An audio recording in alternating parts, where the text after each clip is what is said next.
ভালো মন্দ।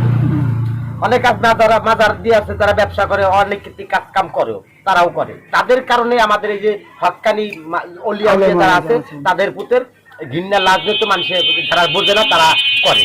এখন এই যে বাংলাদেশের যত মনে করেন অকার্য মাজার আছে, মাজার মানে এই কি বলবো আর, মানে কোনো সনকনামা ঠিক নেই, সে খেলাফত পাইয়া মাজার দিয়ে বয়ে রয়েছে, পিসা ভাইজা বয়ে রয়েছে, ভণ্ড পিসা ভাই। ভণ্ড পিসাবকে দমন করা উচিত।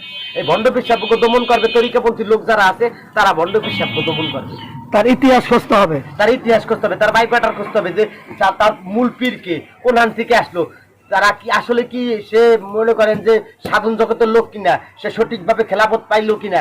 খেলাফত এখন দিয়ে বেচা কেনা হয়, 1000 টাকা আপনার খেলাফত লাগবে, আমি 1000 টাকা আপনার উল্টা দেবে, আরো ভালো মেসেজ খেলাফত দিয়ে দেবে। ঠিক আছে, এইসব মুরিদগণ এইসব বাদ দিয়ে এই যাচাই সঠিকভাবে, সঠিক আউলিয়াদের মধ্যে শাহজালাল শাহপরানের দেশ, খাজা মাইনুদ্দিন সৃষ্টির দেশ, এই দেশটাকে যে আকারে যেরকম ভাবে সহি ইসলাম প্রচার করা দরকার, এরকম ভাবে প্রচার করা উচিত আমার মতে। ধন্যবাদ আপনাকে, অসংখ্য ধন্যবাদ দেওয়ার জন্য।